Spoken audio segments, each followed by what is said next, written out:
اس حصے میں آپ سنیں گے سیدنا ہود علیہ السلام کا نام و نسب اور قوم عاد کا تعارف، قوم نوح کے مشرکین کی تباہی کے بعد شرک کی ابتدا کن سے ہوئی، ہود علیہ السلام کی قوم کو دعوت اور قوم کا رویہ، قوم عاد کی قوت و طاقت اور ترقی کا تذکرہ، قوم عاد پر نازل ہونے والے عذاب، سیدنا صالح علیہ السلام کا نام و نسب اور قوم سمود کا علاقہ، قوم سمود کی فنون و ہنر میں قوم عاد کی نقالی، سیدنا صالح علیہ السلام کی قوم کو دعوت توحید اور سرداران قوم کا رویہ، قوم سمود کا معجزے کا مطالبہ، قوم سمود کو کون سا معجزہ ملا، معجزے کی بے حرمتی کرنے والے بدبخت اور اس کے ساتھیوں کا تذکرہ، سیدنا صالح علیہ السلام کے قتل کی سازش اور سازشیوں کی عبرتناک ہلاکت، رسوا کن عذاب سے قوم سمود کی تباہی و بربادی اور سیدنا صالح علیہ السلام کا اظہار افسوس، قصہ قوم سمود سے ماخوذ فوائد و نتائج، حکمتوں اور عبرتوں کا مفصل تذکرہ۔ تو آئیے سنتے ہیں دارالسلام اسٹوڈیو لاہور پاکستان سے قصص الانبیاء کا 5واں حصہ، عبرتناک انجام۔ پیشکش محمد طارق شاہد۔ نوح علیہ السلام کا ایک بیٹا سام تھا۔ عرب اور بنی اسرائیل اسی کی طرف منسوب ہیں۔ اسی سام کے پوتوں سے ہود علیہ السلام پیدا ہوئے۔ ان کا نسب نامہ اس طرح ہے: ہود بن عبداللہ بن رباح بن جارود بن عامر بن اوس بن ارم بن سام بن نوح۔ ہود علیہ السلام کی قوم کو قوم عاد اور قوم ارم بھی کہا جاتا ہے، کیونکہ عاد اور ارم ہود علیہ السلام کے اجداد تھے۔ قوم ہود احقاف نامی ایک بستی میں آباد تھی، اور یہ بستی عمان اور حضرہ موت کے درمیان ریت کے ٹیلوں والے علاقے میں تھی۔ عربی میں احقاف ریت کے ٹیلوں کو کہتے ہیں۔ یہ علاقہ سمندر کے کنارے واقع تھا اور شہر کے نام سے پکارا جاتا تھا۔ قرآن مجید میں سورۃ الاحقاف آیت 21 میں اللہ تعالیٰ نے انہیں ان کی بستی کی طرف منسوب کرتے ہوئے مخاطب کیا ہے: وَاذْكُرْ أَخَا عَادٍ إِذْ أَنذَرَ قَوْمَهُ بِالْأَحْقَافِ۔ اور عاد کے بھائی کو یاد کرو جبکہ اس نے اپنی قوم کو احقاف میں ڈرایا۔ قوم عاد کے لوگ اپنی رہائش کے لیے خیمے پسند کرتے تھے۔ ان کے خیمے بہت مضبوط اور پختہ ہوتے تھے۔ یہ لوگ ان کو بڑی مہارت سے بناتے تھے، پھر ان پر فخر کرتے تھے۔ اللہ تعالیٰ سورۃ الفجر آیات 6 تا 8 میں فرماتے ہیں: أَلَمْ تَرَ كَيْفَ فَعَلَ رَبُّكَ بِعَادٍ إِرَمَ ذَاتِ الْعِمَادِ الَّتِي لَمْ يُخْلَقْ مِثْلُهَا فِي الْبِلَادِ۔ کیا آپ نے نہیں دیکھا کہ آپ کے رب نے عاد کے ساتھ کیا کیا، جو نسل ارم سے تھے، ستونوں والے تھے، جن کے مانند کوئی قوم دنیا کے ممالک میں پیدا نہیں کی گئی۔ اللہ تعالیٰ نے ان کی کاریگری اور فن کی ایک مثال دی ہے کہ وہ ایسے خیموں میں آباد تھے جن کے ستون بہت مضبوط تھے، طاقتور تھے۔ ان لوگوں نے شہروں اور بستیوں کو ایسی کاریگری سے بنایا کہ ان کے متعلق عجیب و غریب روایات مشہور ہو گئیں۔ یہ نرم زمین میں خیمے بناتے تھے، اس کے ساتھ پہاڑوں میں محل بھی بناتے تھے۔ حالانکہ رہائش کے لیے زمین پر خیمے موجود تھے، گویا بیکار دولت اور وقت برباد کرتے، پھر اس پر فخر کرتے۔ شہروں میں جو راستے اور سڑکیں تھیں وہ بہت چوڑی تھیں۔ ان جیسے طویل اور قوی لوگ بعد میں پیدا نہیں ہوئے۔ کاریگری اور فنکاری میں یہ لوگ اس مقام تک پہنچے کہ پھر کوئی نہ پہنچ سکا۔ یہ لوگ عرب تھے اور عربی میں بات چیت کرتے تھے۔ ہود علیہ السلام بھی عربی تھے۔ اسماعیل علیہ السلام سے پہلے کے عرب باشندے عرب عاربہ کہلاتے ہیں۔ ان کے مشہور قبائل یہ ہیں: عاد، سمود، جرہم، امیم، قحطان اور مدین وغیرہ۔ ابراہیم علیہ السلام کی اولاد میں اسماعیل علیہ السلام کے بعد آنے والے لوگ عرب مستعربہ کہلاتے ہیں۔ اسماعیل علیہ السلام عربی نہیں تھے، کنعانی تھے۔ جب ابراہیم علیہ السلام اسماعیل علیہ السلام کو مکہ معظمہ میں چھوڑ آئے، اور اسماعیل علیہ السلام نے عربوں سے میل جول قائم کیا تو ان سے عربی سیکھ لی اور اس میں بہت مہارت پیدا کر لی، یہاں تک کہ آپ کو عرب کا فصیح کہا جانے لگا۔ اہل عرب میں فصاحت و بلاغت آپ ہی سے آئی۔ رسول اللہ صلی اللہ علیہ وسلم بھی اسی انداز میں فصیح و بلیغ عربی میں بات کرتے تھے۔ طوفان نوح کے بعد جب دوبارہ لوگوں کو پیدا کیا گیا تو وہ ایک مرتبہ پھر ان بستیوں میں رہنے کے لیے چلے گئے جہاں نوح علیہ السلام رہا کرتے تھے۔ نوح علیہ السلام شام کے شمال اور ترکی کے جنوبی علاقوں میں رہا کرتے تھے۔ لوگ یہاں آباد ہو گئے، پھر یہاں سے کچھ لوگ فلسطین اور شام کی طرف ہجرت کر گئے اور کچھ لوگ جزیرے کی طرف ہجرت کر گئے، اور قوم عاد جزیرے کے جنوب میں آ کر آباد ہو گئی۔ اس وقت تمام لوگ توحید پر تھے۔ طوفان کے ساتھ جب زمین پامال ہو گئی تو اس پر سوائے نوح علیہ السلام کی اولاد کے اور کوئی زندہ نہ رہا۔ یہ لوگ توحید پرست تھے، لیکن وقت کے ساتھ ساتھ قوم عاد آباد ہوئی اور شیطان نے ان کے دلوں میں وسوسہ ڈالا۔ اس طرح وہ شیطان کی عبادت کرنے لگے۔ چنانچہ قوم نوح کے بعد سب سے پہلے جس قوم نے بت پرستی اختیار کی وہ قوم عاد تھی۔ اس قوم کو اللہ تعالیٰ نے بہت ڈیل ڈال دیا تھا، وہ بہت طاقتور قوم تھی۔ مفسرین بیان کرتے ہیں کہ ان کے جسم بہت مضبوط اور ٹھوس تھے، قد بہت لمبے تھے۔ آدم علیہ السلام کا قد 60 ہاتھ تھا، اس قوم کا قد بھی قریباً اتنا ہی تھا۔ اس طرف سورۃ الاعراف آیت 69 میں اشارہ موجود ہے۔ اللہ تعالیٰ فرماتے ہیں، وَاذْكُرُوا إِذْ جَعَلَكُمْ خُلَفَاءَ مِن بَعْدِ قَوْمِ نُوحٍ وَزَادَكُمْ فِي الْخَلْقِ بَسْطَةً فَاذْكُرُوا آلَاءَ اللَّهِ لَعَلَّكُمْ تُفْلِحُونَ۔ اور تم وہ حالت یاد کرو جب اللہ نے تمہیں قوم نوح کے بعد جانشین بنایا اور ڈیل ڈول میں تمہیں زیادہ پھیلاؤ دیا، سو تم اللہ کی نعمتوں کو زیادہ یاد کرو تاکہ تم فلاح پا جاؤ۔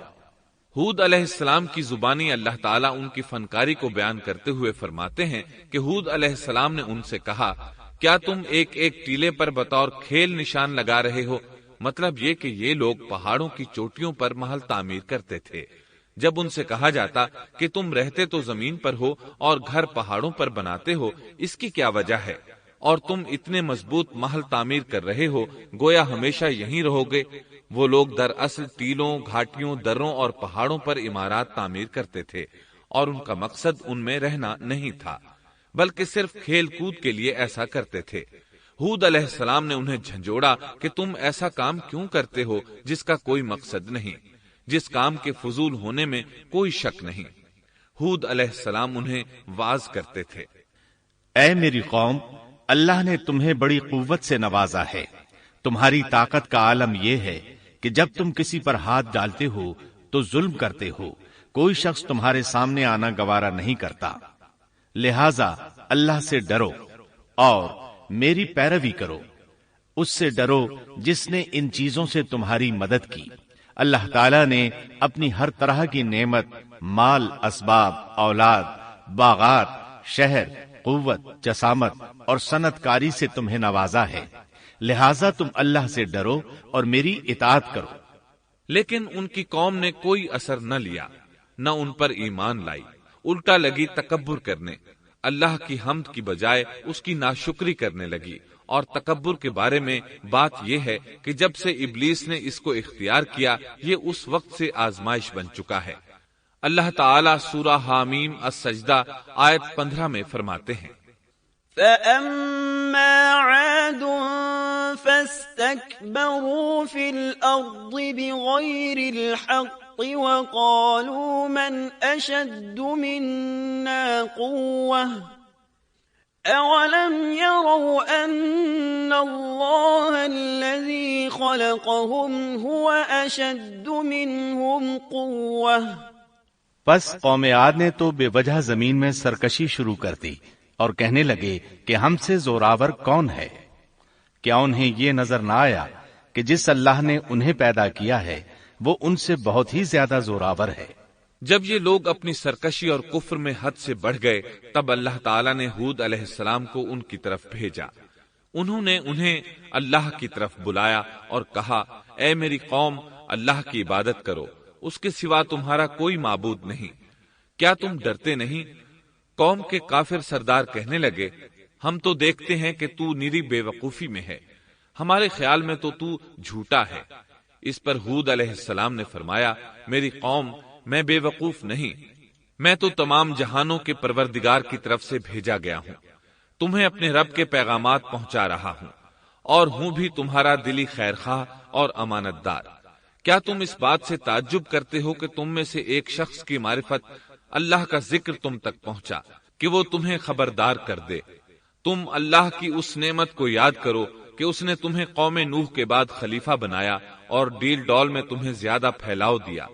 تم اللہ کے احسانات کو یاد کرو تاکہ فلاح اور نجات پا جاؤ۔ ہود علیہ السلام نے اللہ کی عظیم نعمتوں کے ساتھ انہیں نصیحت کی، لیکن وہ بدبخت کفر ہی کرتے رہے۔ آخر انہیں جھنجھوڑنے کے لیے انہوں نے فرمایا، اے میری قوم، اللہ ہی کی عبادت کرو، اس کے سوا تمہارا کوئی معبود نہیں۔ تم تو صرف بہتان بازی کر رہے ہو، یعنی جن بتوں کی تم پوجا کر رہے ہو ان کی پوجا تم نے خود گھڑی ہے۔ اللہ تعالیٰ نے تو اس کے متعلق کوئی دلیل نازل نہیں فرمائی۔ میری قوم کے لوگوں، میں تم سے اس دعوت و تبلیغ کی کوئی اجرت نہیں مانگتا، میرا اجر اس کے ذمے ہے جس نے مجھے پیدا کیا ہے، تو کیا تم پھر بھی عقل سے کام نہیں لیتے؟ اے میری قوم کے لوگوں، اپنے رب سے گزشتہ گناہوں کی معافی طلب کرو، آئندہ گناہوں سے توبہ کرو، تاکہ وہ برسنے والے بادل تم پر بھیج دے اور تمہیں طاقت میں اور بڑھا دے، تاکہ تم گناہگار ہونے کے باوجود روگردانی نہ کرو۔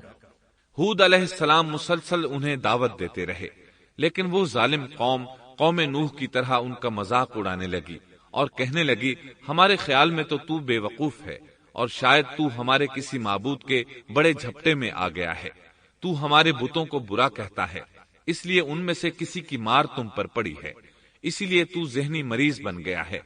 وہ ظالم لوگ چونکہ آخرت پر ایمان نہیں رکھتے تھے اور دنیا میں خوشحالی کی زندگی بسر کر رہے تھے اور تھے بھی اپنی قوم کے سردار، اس لیے اپنے ماتحتوں سے کہنے لگے، یہ تو تم جیسا ہی انسان ہے، وہی کچھ کھاتا ہے جو تم کھاتے ہو اور پیتا بھی وہی کچھ ہے جو تم پیتے ہو۔ اب اگر تم نے اپنے جیسے انسان کی اطاعت قبول کر لی تو سخت خسارے میں رہو گے۔ کیا یہ تمہیں اس بات سے دھمکاتا ہے کہ جب تم مر کر خاک اور ہڈیاں بن جاؤ گے تو پھر زندہ کیے جاؤ گے؟ ہرگز نہیں، یہ بات امکان سے باہر ہے جس کا وعدہ تم سے کیا جاتا ہے۔ یہ زندگی تو صرف دنیا کی ہے، ہم مرتے جیتے رہتے ہیں، ہم پھر نہیں اٹھائے جائیں گے۔ یہ تو وہ شخص ہے جس نے اللہ پر جھوٹ باندھا ہے، ہم اس پر یقین کرنے والے نہیں۔ ہود علیہ السلام انہیں دعوت دیتے رہے، یہاں تک کہ ان کی قوم نے واضح طور پر کہہ دیا کہ آپ ہمیں واز سنائیں یا نہ سنائیں، ہم تو اپنی روش نہیں چھوڑیں گے، یہ تو پرانے لوگوں کا دین ہے۔ اس طرح قوم انہیں مسلسل جھٹلاتی ہی رہی۔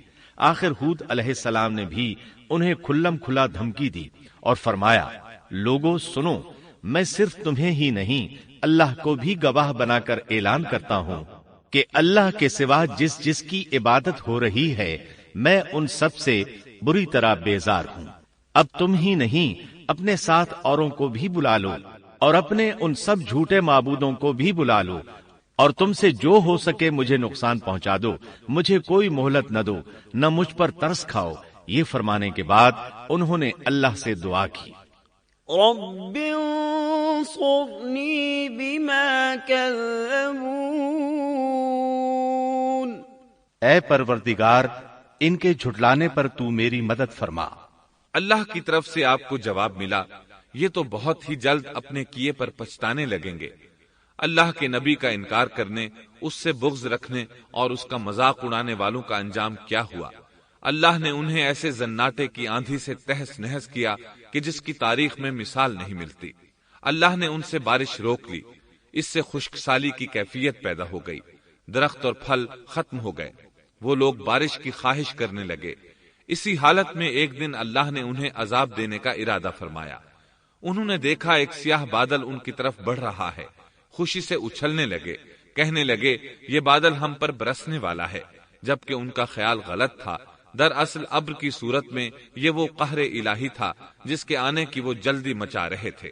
وہ عذاب ان کی بستیوں کی تمام چیزوں، پھلوں، خیموں، درختوں کو تہس نہس کرتا ہوا آیا۔ اسے اللہ کا یہی حکم تھا۔ آندھی اس قدر زبردست تھی کہ پہاڑوں پر ان کے تعمیر کردہ محلوں تک کو اڑا لے گئی۔ مجرموں کا یہی بدلہ ہے۔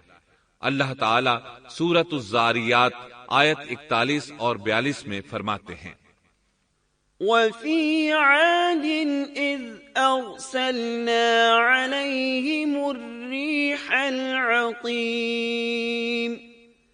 مَا تَذَرُ مِن شَيْءٍ أَتَتْ عَلَيْهِ إِلَّا جَعَلَتْهُ كَالرَّمِيمِ۔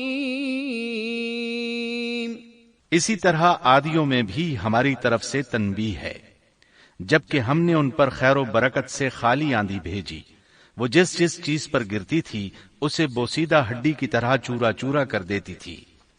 اس آندھی نے ہر چیز کو فنا کر کے رکھ دیا۔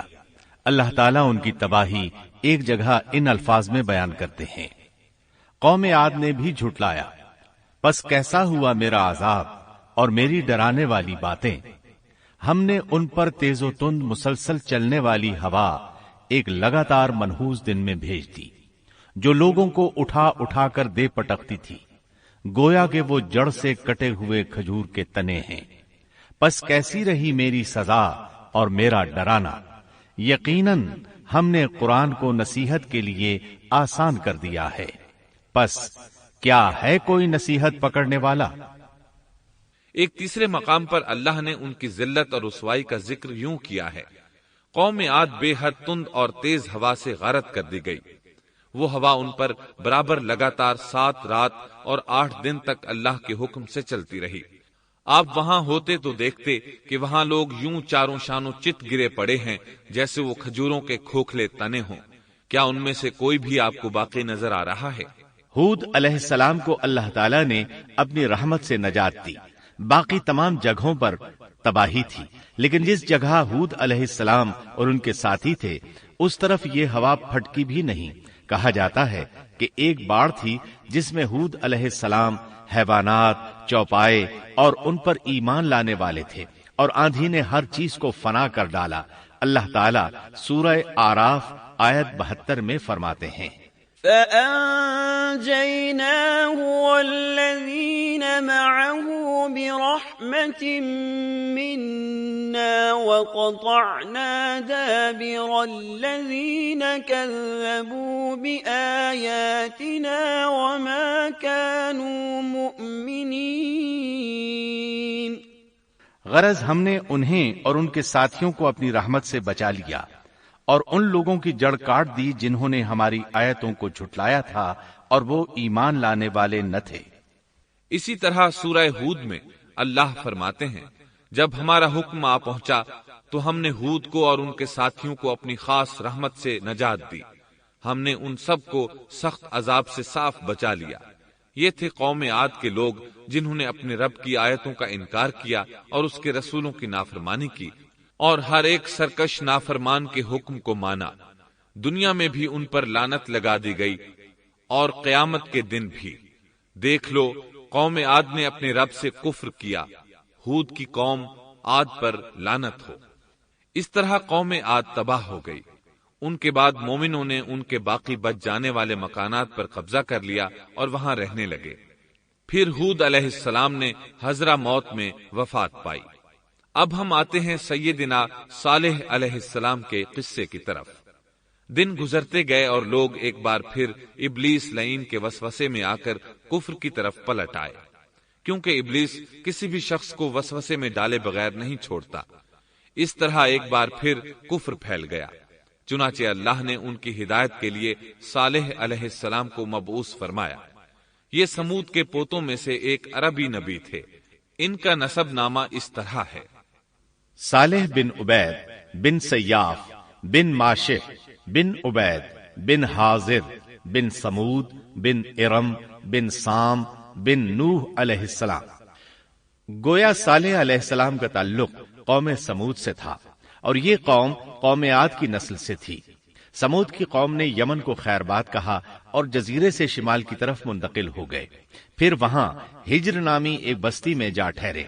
قرآن کریم کی سورۃ الحجر اسی بستی کے نام سے موسوم ہے۔ قوم عاد کا تذکرہ سورۃ الحجر کے علاوہ سورۃ الاحقاف اور سورہ ہود میں بھی ہے۔ اللہ تعالیٰ سورۃ الحجر آیت 80 میں فرماتے ہیں، وَلَقَدْ كَذَّبَ أَصْحَابُ الْحِجْرِ الْمُرْسَلِينَ، اور ہجر والوں نے بھی رسولوں کو جھٹلایا۔ ہجر قوم سمود کا مرکزی شہر تھا، اب وہ مدائن صالح کے نام سے مشہور ہے۔ یہ شہر مدینہ منورہ کے شمال مغرب میں 380 کلومیٹر کے فاصلے پر واقع ہے۔ یہ لوگ بھی پہاڑوں کو تراش کر گھر بناتے تھے۔ یہ صنعت اور کاریگری انہوں نے قوم عاد سے وراثت میں پائی تھی۔ اللہ تعالیٰ سورۃ الفجر آیت 9 میں فرماتے ہیں، وَثَمُودَ الَّذِينَ جَابُوا الصَّخْرَ بِالْوَادِ، اور قوم سمود کے ساتھ کیا کیا جنہوں نے وادی میں بڑے بڑے پتھر تراشے تھے۔ قرآن مجید میں اللہ تعالیٰ ایک مقام پر فرماتے ہیں، اور ہم نے قوم عاد اور سمود کو غارت کیا جن کے بعض مکانات آپ کے سامنے ظاہر ہیں۔ ان کے مکانات ان کی تباہی سے لے کر اب تک موجود ہیں۔ شام کے راستے میں خیبر، تیماء سے تبوک تک قوم سمود کے آثار پائے جاتے ہیں۔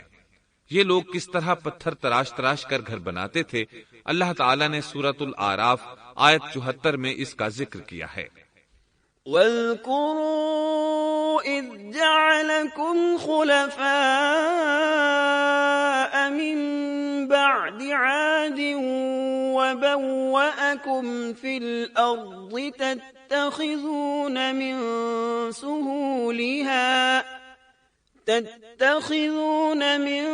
سُهُولِهَا قُصُورًا وَتَنْحِتُونَ الْجِبَالَ بُيُوتًا فاذكروا آلاء الله ولا تعثوا في الأرض مفسدين۔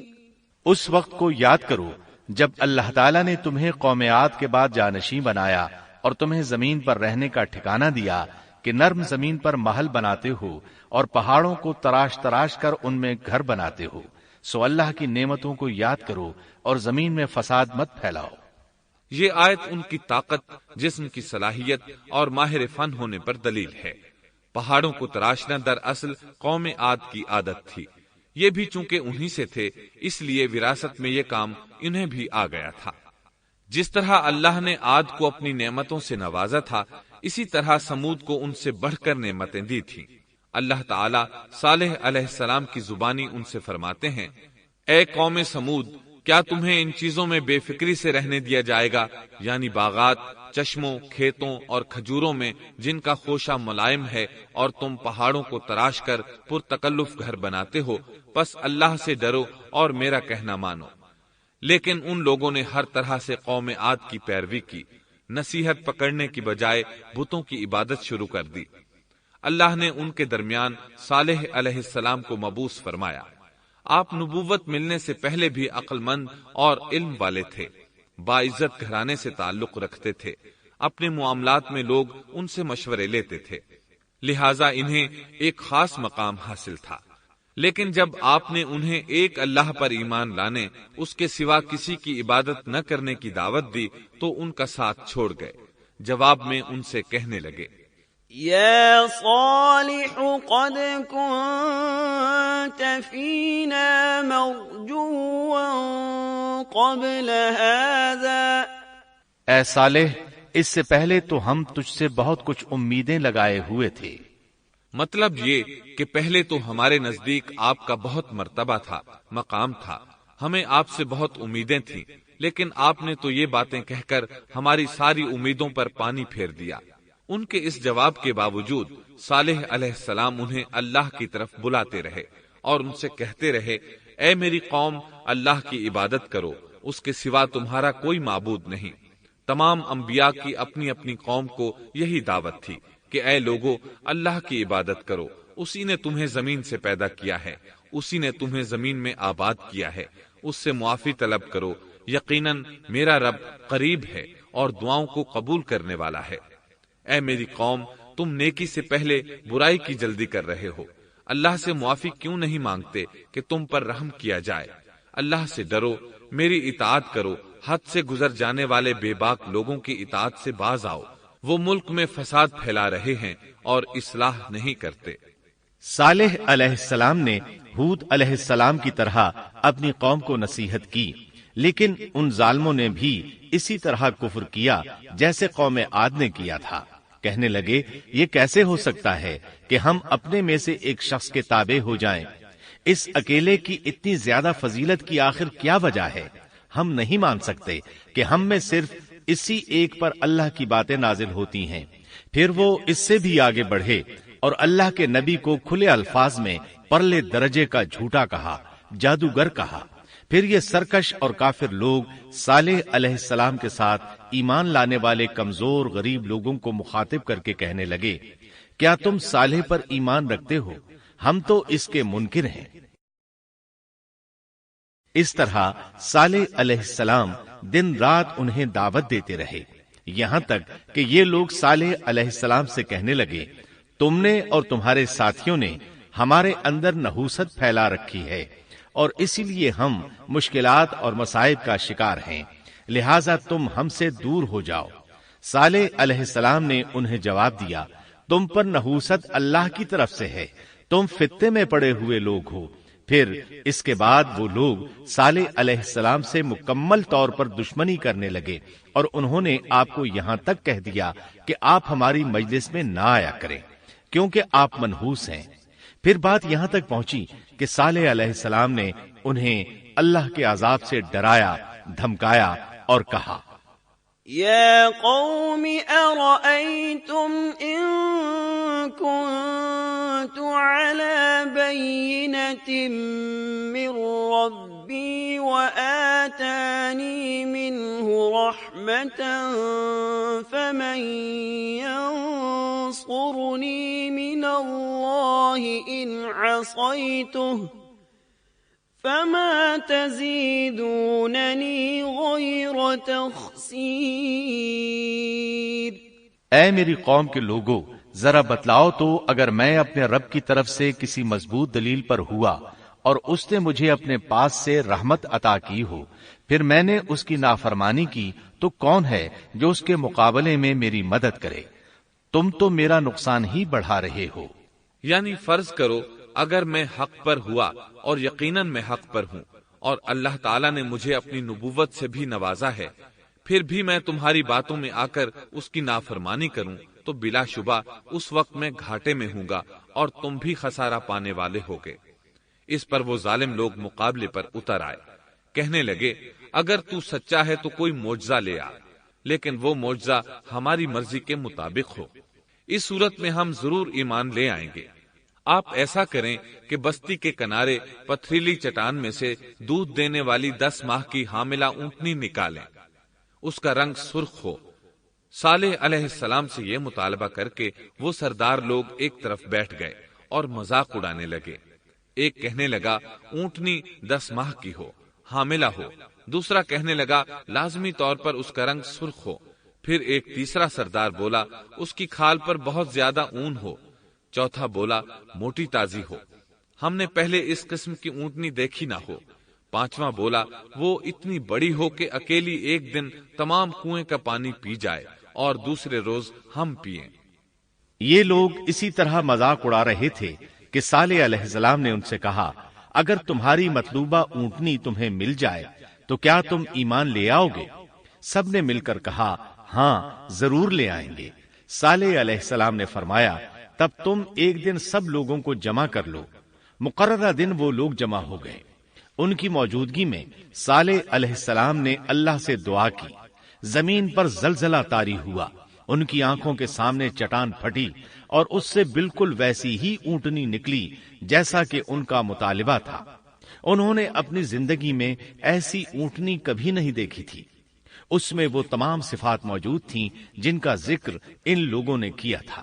اللہ تعالیٰ صالح علیہ السلام کی زبانی سورہ ہود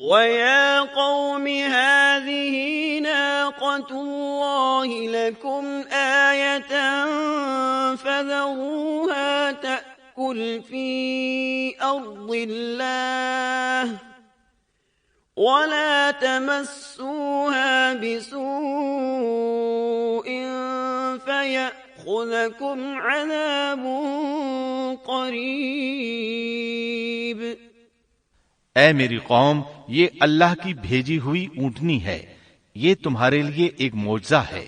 اب تم اسے اللہ کی زمین میں کھاتی ہوئی چھوڑ دو اور اسے کسی طرح کی تکلیف نہ پہنچاؤ، ورنہ فوری عذاب تمہیں آ پکڑے گا۔ اس اونٹنی کو چونکہ کسی اونٹنی نے جنم نہیں دیا تھا، اس لیے اس کو ناقۃ اللہ یعنی اللہ کی اونٹنی کہا گیا۔ پھر صالح علیہ السلام نے فرمایا، لوگو سن لو، ایک دن یہ اونٹنی پانی پیے گی، ایک دن تم پیو گے، تم میں سے کوئی اسے تکلیف نہ پہنچائے، ورنہ اللہ کا بدترین عذاب تم پر نازل ہوگا۔ سورۃ القمر میں اللہ فرماتے ہیں، بے شک ہم اونٹنی کو ان کے لیے آزمائش بنا کر بھیج رہے ہیں، تم صبر کے ساتھ ان کے انجام کا انتظار کرو۔ اس نشانی کے ظہور کے بعد اللہ تعالیٰ نے صالح علیہ السلام کو مخاطب کر کے فرمایا، تم اب دیکھتے رہو کہ ان کا انجام کیا ہوتا ہے، ان کی سختیوں پر صبر کرو، ان سے کہہ دو کہ پانی پر ایک دن ان کا اختیار ہوگا اور ایک دن اس اونٹنی کا، خبردار کوئی زیادتی نہ کرے اور اس اونٹنی کو پانی پینے سے نہ روکے۔ سورۃ الشمس میں اللہ تعالیٰ فرماتے ہیں کہ ان سے اللہ کے رسول نے فرما دیا تھا کہ اللہ کی اونٹنی کی اور اس کے پانی پینے کی باری کی حفاظت کرو، یعنی اسے نہ تو پانی پینے سے روکو اور نہ ہی اسے کوئی تکلیف پہنچاؤ۔ اس معجزے کو دیکھ کر لوگ دو گروہوں میں بٹ گئے۔ بہت کم لوگوں نے صالح علیہ السلام کی پیروی کی، ان پر ایمان لائے، جبکہ اکثر لوگ پھر بھی اپنے کفر پر ڈٹے رہے۔ اللہ تعالیٰ فرماتے ہیں، ان لوگوں نے خود معجزے کا مطالبہ کیا تھا، لیکن اس کو اپنی آنکھوں سے دیکھنے کے باوجود ظلم پر اڑے رہے اور کفر پر اصرار کرتے رہے۔ سورۃ الحجر آیت 81 میں اللہ فرماتے ہیں، وَآتَيْنَاهُمْ آيَاتِنَا فَكَانُوا عَنْهَا مُعْرِضِينَ۔ اور انہیں ہم نے اپنی نشانیاں بھی عطا فرمائی تھیں، لیکن پھر بھی وہ ان سے گردن موڑنے والے ہی رہے۔ اسی طرح سورہ بنی اسرائیل میں اللہ تعالیٰ فرماتے ہیں، ہم نے قوم سمود کو نشان کے طور پر اونٹنی عطا فرمائی تھی، لیکن انہوں نے اس پر ظلم کیا۔ بلا شبہ وہ ایک واضح نشانی تھی، کوئی شخص یہ نہیں کہہ سکتا تھا کہ جادوگروں نے اسے پیدا کیا ہے۔ وہ اونٹنی ان میں موجود رہی، ان کے علاقے میں جہاں چاہتی چرتی، جب کنویں پر پانی پینے جاتی تو سارا پانی پی جاتی، وہ لوگ اس کا دودھ پیتے، دودھ سب کے لیے کافی ہو جاتا۔ ان کی آنکھوں کے سامنے اس نے ایک بچے کو جنم دیا، وہ شکل صورت میں بالکل اپنی ماں جیسا تھا، لوگ اسے دیکھ کر تعجب کرتے۔ بچہ اونٹنی کے ساتھ رہتا، یہ ایک واضح نشانی تھی، اس پر جادو کا گمان کیا ہی نہیں جا سکتا تھا۔ وہ اونٹنی ایک عرصے تک ان لوگوں میں رہی۔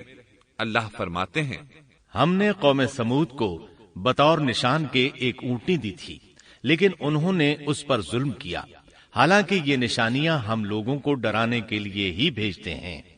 وہ لوگ اس اونٹنی کو دیکھ کر متعجب ضرور ہوئے، لیکن ایمان پھر بھی بہت کم لوگ لائے، حالانکہ اس نشانی کے بعد انہیں چاہیے تھا ایمان لے آئیں۔ پھر ایک دن قوم کے سرداروں نے مشورہ کیا کہ اگر ہم نے صالح کو اسی طرح چھوڑ دیا تو کہیں لوگ ہمیں نہ چھوڑ دیں اور صالح کے پیروکار بن جائیں۔ اس اونٹنی نے تو ہمیں مصیبت میں ڈال دیا ہے، ہم پورا ایک دن پانی کو چھو بھی نہیں سکتے، کیونکہ یہ سارا دن پانی پیتی رہتی ہے۔ پھر یہ اس قدر دیو ہیکل ہے کہ اسے دیکھ کر ہماری بکریاں بھاگ جاتی ہیں، اونٹ اسے دیکھ کر خوفزدہ ہو جاتے ہیں، لہٰذا ہمیں چاہیے کہ اس سے چھٹکارا حاصل کر لیں۔ وہ آپس میں مشورہ کرتے رہے، آخر انہوں نے ایک آدمی منتخب کیا۔ مورخین کا اس پر اتفاق ہے کہ اس کا نام قدار بن سالف تھا، اس کے ساتھ اس کا ایک ساتھی بھی تھا۔ ان دونوں نے مل کر اونٹنی کو قتل کیا۔ اللہ تعالیٰ سورۃ القمر آیت 29 اور 30 میں فرماتے ہیں، فنادوا صاحبهم فتعاطى فعقر فكيف كان عذابي ونذر۔ پھر انہوں نے اپنے ساتھی کو بلایا، تب اس نے ہاتھ بڑھایا اور اس کی کونچیں کاٹ دیں، پھر دیکھا ہمارا عذاب اور ڈراوا کیسا تھا۔ اس قدار کے بارے میں نبی کریم صلی اللہ علیہ وسلم کا ارشاد ہے کہ پہلے لوگوں میں سے سب سے زیادہ بدبخت یہی تھا۔ اللہ تعالیٰ نے قرآن مجید میں اس کا ذکر یوں فرمایا ہے، فنادوا صاحبہم، پھر انہوں نے اپنے ساتھی کو پکارا۔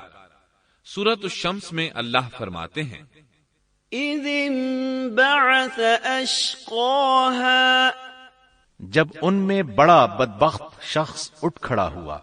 یہ بدبخت قدار اٹھا، اپنے ساتھی کو ساتھ لیا اور اونٹنی کو قتل کرنے کے لیے تیار ہو گئے۔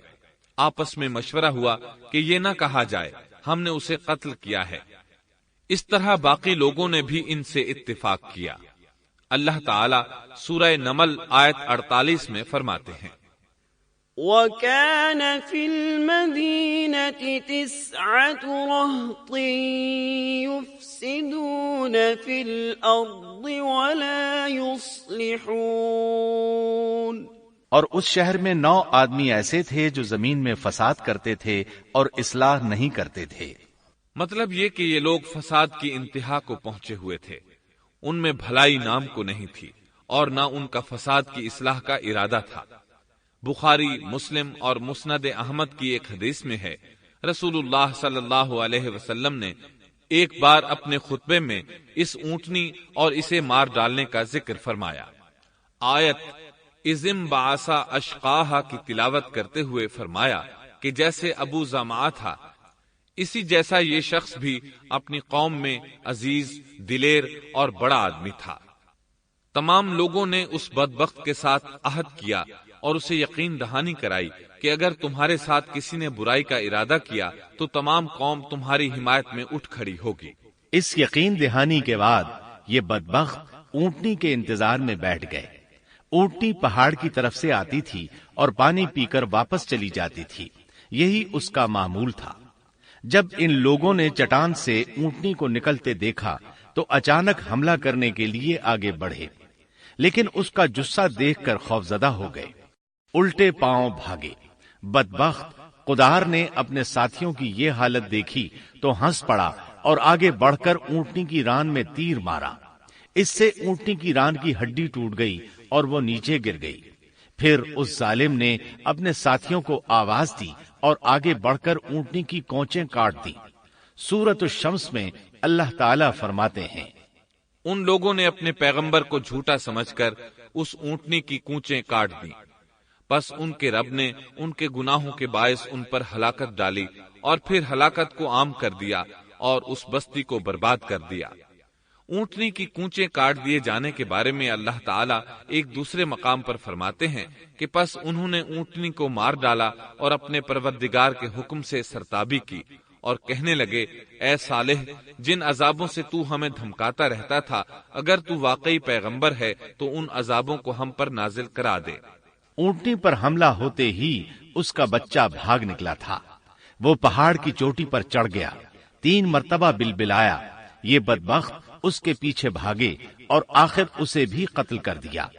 پھر تمام بستی والے جمع ہوئے، اونٹنی اور اس کے بچے کا گوشت تیار کیا اور مزے کے ساتھ اس کو کھایا۔ اس جرم میں ان سب نے شرکت کی، البتہ جو لوگ صالح علیہ السلام پر ایمان لے آئے تھے وہ الگ تھلگ رہے۔ صالح علیہ السلام کو جب یہ خبر ملی تو وہ گھبرائے ہوئے اونٹنی کے پاس پہنچے۔ اونٹنی بے جان پڑی تھی، اس کا بچہ بھی بے جان تھا۔ لوگ ان کے گرد جمع تھے اور ان کا گوشت کھا رہے تھے۔ اس وقت صالح علیہ السلام نے ان سے کہا، فقال تمتعوا في داركم 3 أيام ذلك وعد غير مكذوب۔ اس پر صالح نے کہا کہ اچھا تم 3 دن تک اپنے گھروں میں رہ سہ لو، یہ وعدہ جھوٹا نہیں ہے۔ مطلب یہ کہ تمہیں صرف 3 دن کی مہلت ہے، اس کے بعد تم سب کے سب ہلاک کیے جاؤ گے۔ وہ صالح علیہ السلام کی بات کو رد کرتے ہوئے انہیں دھمکیاں دینے لگے کہ جن عذابوں کا تو ہم سے وعدہ کر رہا ہے، اگر تو سچا ہے تو ان کو ہم پر نازل کر دے۔ اس کے بعد وہ جمع ہو کر مشورہ کرنے لگے کہ آج رات صالح کو بھی مار ڈالو۔ ان کے اس مشورے کے بارے میں اللہ تعالی سورۃ النمل آیات 48 اور 49 میں فرماتے ہیں، اس شہر میں 9 سردار تھے، وہ زمین میں فساد پھیلاتے رہتے تھے اور اصلاح نہیں کرتے تھے۔ انہوں نے آپس میں بڑی بڑی قسمیں کھا کھا کر عہد کیا کہ رات ہی کو صالح اور اس کے گھر والوں پر چھاپا ماریں گے اور اس کے وارثوں سے صاف کہہ دیں گے کہ ہم اس کے اہل کی ہلاکت کے وقت موجود نہیں تھے اور ہم بالکل سچے ہیں۔ اب یہ لوگ صالح علیہ السلام کے گھر کی طرف چلے۔ اللہ تعالی سورۃ النمل آیات 50 اور 51 میں فرماتے ہیں، وَمَكَرُوا مَكْرًا وَمَكَرْنَا مَكْرًا وَهُمْ لَا يَشْعُرُونَ فَانظُرْ كَيْفَ كَانَ عَاقِبَةُ مَكْرِهِمْ أَنَّا دَمَّرْنَاهُمْ وَقَوْمَهُمْ أَجْمَعِينَ۔ اور انہوں نے ایک داؤ کھیلا، سو ہم نے بھی ایک ایسا داؤ کھیلا کہ انہیں خبر بھی نہ ہوئی۔ پھر دیکھو کہ ان کے داؤ کا کیا انجام ہوا، ہم نے انہیں اور ان کی ساری قوم کو ہلاک کر دیا۔ صالح علیہ السلام کا گھر پہاڑ کی بلندی پر تھا۔ یہ فسادی لوگ ابھی اوپر چڑھ رہے تھے کہ زمین حرکت کرنے لگی۔ ایک چٹان اوپر سے لڑھکتی ہوئی آئی اور ان تمام کو پیس کر رکھ دیا۔ ان 9 فسادی لوگوں کی ہلاکت کے ساتھ ہی اللہ کے عذاب کی ابتدا ہو چکی تھی۔ چنانچہ صالح علیہ السلام نے اپنے ساتھیوں کے ساتھ اس بستی کو چھوڑ دیا، یعنی وہ ہجر کے علاقے سے نکل گئے۔ صبح ہوئی تو لوگوں نے ایک عجیب منظر دیکھا۔ قوم سمود کے تمام لوگوں کے چہرے زرد پڑ چکے تھے۔ وہ سب رونے لگے کیونکہ عذاب کے آثار شروع ہو چکے تھے۔ دوسرے دن تمام لوگوں کے چہرے آگ کی طرح سرخ ہو گئے اور تیسرے دن تمام کے چہرے سیاہ ہو چکے تھے۔ اپنی یہ حالت دیکھ کر سب لوگ رونے اور چیخ پکار کرنے لگے، اپنی قبریں کھودنے لگے۔ اب انہیں یقین ہو چکا تھا کہ عذاب کا وعدہ برحق تھا۔ اللہ تعالی نے انہیں پہلی قوموں کی طرح ایک قسم کا عذاب نہیں دیا تھا، جیسے قوم نوح کو صرف طوفان کے ذریعے ہلاک کیا گیا، قوم عاد کو صرف طوفانی ہوا کے ذریعے ہلاک کیا گیا، لیکن قوم سمود کو اللہ تعالی نے طرح طرح کے عذابوں سے دوچار کیا، اس لیے کہ انہوں نے اپنی مطلوبہ شرط پوری ہونے کے باوجود ایمان قبول نہیں کیا تھا۔ عذاب کی ابتدا زلزلے سے ہوئی، زمین حرکت کرنے لگی۔ اس کی وجہ سے وہ لوگ اپنے گھروں میں اوندھے کے اوندھے پڑے رہ گئے، ان میں اٹھنے کی طاقت تک نہ رہی۔ پھر آسمان میں سخت کڑاکا ہوا، اس کی ہولناک دہشت انگیز چنگھاڑ نے ان کے بھیجے پھاڑ کر رکھ دیے۔ ایک ہی لمحے میں ایک ساتھ وہ سب ڈھیر ہو گئے۔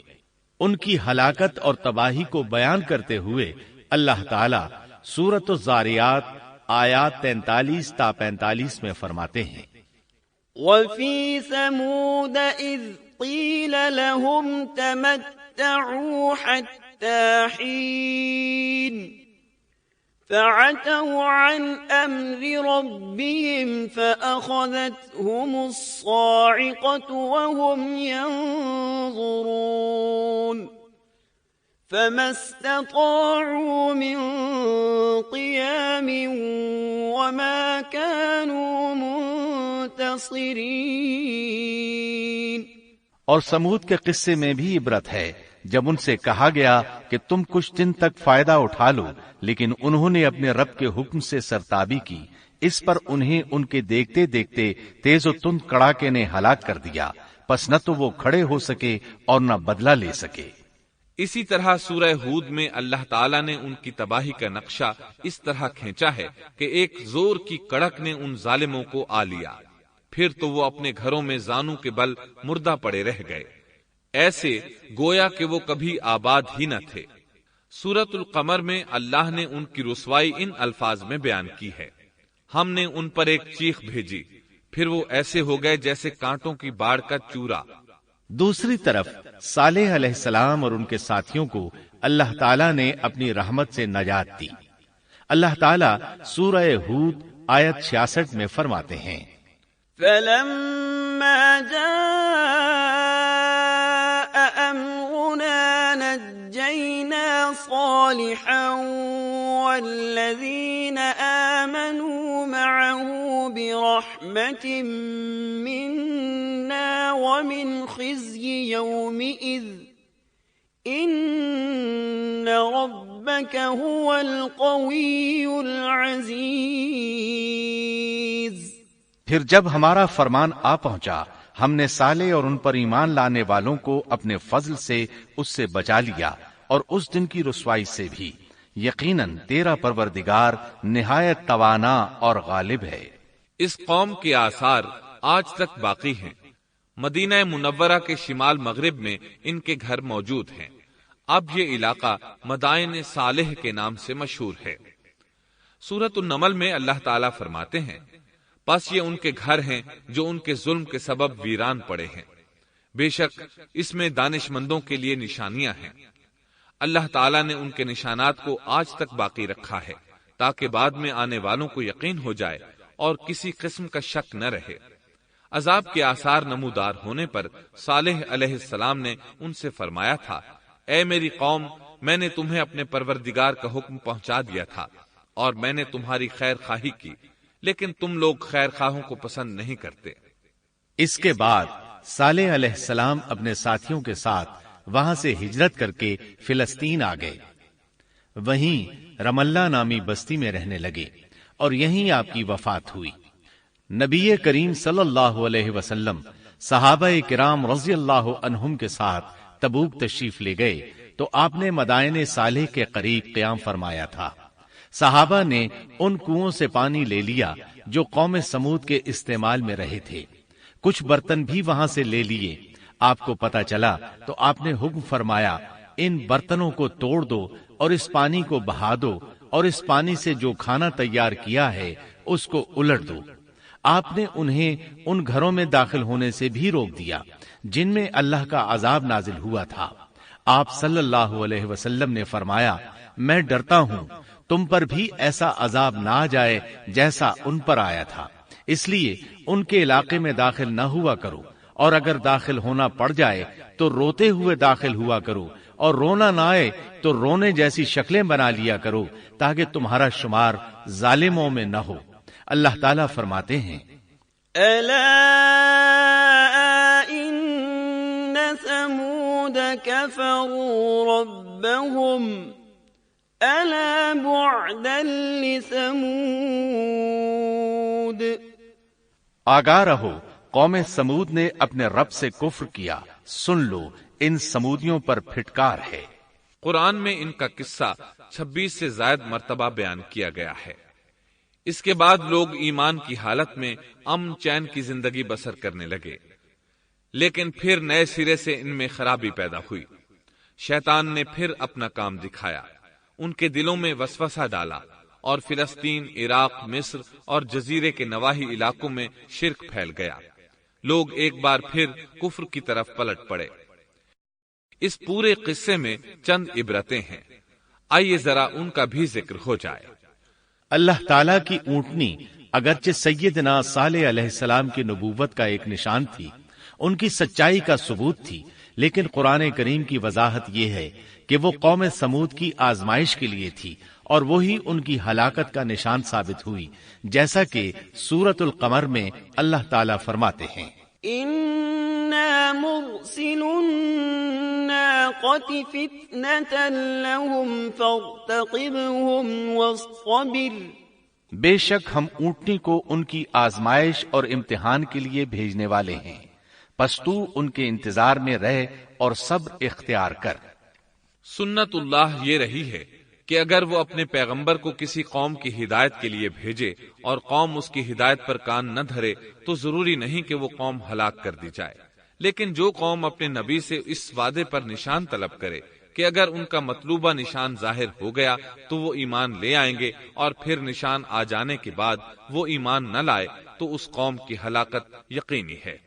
اللہ تعالیٰ پھر اس قوم کو معاف نہیں کرتے جب تک کہ وہ تائب نہ ہو جائے اور اللہ کے دین کو قبول نہ کرے، یا عذاب الہی سے صفائے ہستی سے مٹ کر دوسروں کے لیے عبرت کا نشان بن جائے۔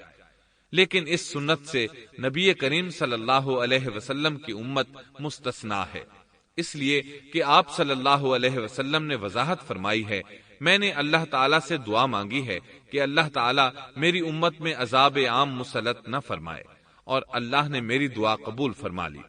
قرآن میں اللہ تعالیٰ نے نبی کریم صلی اللہ علیہ وسلم کی اس بات کی یوں تصدیق کی ہے، وَمَا كَانَ اللَّهُ لِيُعَذِّبَهُمْ وَأَنْتَ فِيهِمْ۔ اے رسول، اس حال میں کہ تو ان میں موجود ہے، اللہ تعالیٰ ان کافروں پر عذاب مسلط نہیں کرے گا۔ اور یہ ایک خطرناک غلطی ہے، نفس کا دھوکہ ہے کہ انسان عیش و عشرت اور دنیاوی جاہ و جلال کو دیکھ کر یہ خیال کر بیٹھے، یہ گمان کر لے کہ جس قوم یا فرد کے پاس یہ سب کچھ موجود ہے وہ ضرور اللہ تعالیٰ کے سائے میں ہے، اور یہ کہ ان کی یہ خوش عیشی اس بات کی علامت ہے کہ اللہ تعالیٰ کی خوشنودی ان کے ساتھ ہے۔ یہ نفس کا دھوکہ ہے، غلط فہمی ہے، بلکہ کج فہمی ہے۔ قرآن کریم کے اس واقعے میں جگہ جگہ اس بات کی وضاحت ہے کہ بعض اوقات زیادہ سے زیادہ خوش عیشی زیادہ سے زیادہ عذاب کا پیش خیمہ ثابت ہوتی ہے، اگرچہ قوموں کے لیے اس کی مدت چند ماہ یا چند سال نہیں بلکہ گھبرا دینے والی مدت ہی کیوں نہ ہو، مگر ہر قسم کی دنیاوی کامیابیوں اور خوش عیشیوں کے ساتھ جب ظلم، سرکشی اور غرور کسی قوم کا مستقل شعار بن جائے تو سمجھ لو اس کی تباہی اور ہلاکت کا وقت قریب آ پہنچا۔ اللہ تعالیٰ فرماتے ہیں، تیرے رب کی پکڑ بہت سخت ہے، لیکن اس کے ساتھ ہی یہ بات بھی ہے کہ کسی قوم میں تمام تر خرابیوں کے باوجود اگر قوم سے اکثر افراد اللہ کے شکر گزار ہوں، اس کے بندوں کے ساتھ انصاف کرنے والے اور آپس میں نیک نیت اور خیر خواہی کرنے والے ہوں تو بلا شبہ وہ اللہ کے ہاں مقبول بندے ہیں، اور انہی کو دنیا اور آخرت کی کامیابیوں کی بشارت ہے، اور انہی کے لیے یہ دنیاوی عیش اللہ کی بے انتہا نعمتوں کی علامت ہے۔ انہی الفاظ پر سیدنا صالح علیہ السلام کا قصہ اختتام کو پہنچا۔ محترم سامعین، ابھی آپ دارالسلام اسٹوڈیو لاہور پاکستان سے قصص الانبیاء کا 5واں حصہ عبرتناک انجام سن رہے تھے۔ قصص الانبیاء کے 6 حصے بت شکن میں آپ یہ سنیں گے، سیدنا ابراہیم علیہ السلام کا نام و نسب اور قرآن مجید میں ذکر خیر، قوم کو اور اپنے والد کو دعوت توحید، قوم کا جشن کے لیے نکلنا اور سیدنا ابراہیم علیہ السلام کی بت شکنی، بت پرستوں کا غصہ اور ابراہیم علیہ السلام کو آگ میں ڈالنے کا فیصلہ، سیدنا ابراہیم علیہ السلام کا اللہ پر توکل اور آگ کا گلزار بن جانا۔ نمرود کون تھا؟ سیدنا ابراہیم علیہ السلام کا نمرود سے مناظرہ، شام کی طرف ہجرت، اہل شام کی ہٹ دھرمی اور سیدنا ابراہیم علیہ السلام کی مصر کی طرف ہجرت، سیدہ سارہ علیہ السلام مصر کے ظالم بادشاہ کی تحویل میں، سیدنا ابراہیم علیہ السلام کی ارض مقدس فلسطین کی طرف ہجرت اور سیدنا لوط علیہ السلام کی بستی صدوم کی طرف روانگی، سیدنا ابراہیم علیہ السلام کی سیدہ ہاجرہ سے شادی، سیدنا اسماعیل علیہ السلام کی ولادت اور ماں بیٹے کی ویران مقام پر آبادی، سیدہ ہاجرہ اور سیدنا ابراہیم علیہ السلام کا مکالمہ اور سیدہ ہاجرہ کا اللہ پر توکل کامل کا اظہار،